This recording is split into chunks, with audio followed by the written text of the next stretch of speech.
तुम्हाला कोणीतरी कार्यक्रम पत्रिका दाखवली, आता उद्या आपल्या जिल्ह्याचे आदर्श पालकमंत्री उद्या जिल्ह्यात येईल.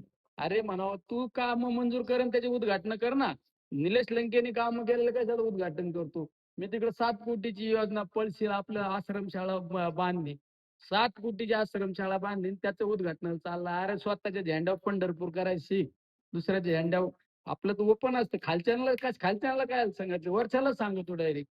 आता मी पारण्याची स्टँड मी मंजूर करणार, आता त्याचे पाणी. कोर्टाची इमारत मी मंजूर करून आणली, त्याची पाणी. यार दुसऱ्याची पाणी, मी तर दुसऱ्याच्या काम वसूल जात नाही की. माझ्या इच्छा तुम्ही कधी सांगा, मी आमदार झाल्यापासून कोणाचं खोटं उद्घाटन कधीच नाही करीत मी. ही जमत नाही आपल्याला. आपल्याला आहे ना, आपली सवय. आपल्या झेंड्यावर आहे ना छाती काढून पंढरपूरला जायचं, पण दुसऱ्याचा झेंडा चोट्ट्या भामट्यासारखा नाही घ्यायचा बघ कधी. आहे का नाही? ही तयारी आता काल उद्या आहे काहीतरी. शेवट म्हणावं, तुम्ही तुमचं जरा काम मंजूर करा ना.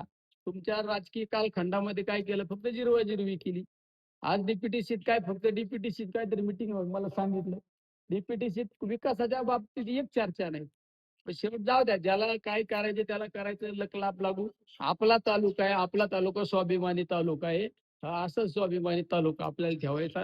येणार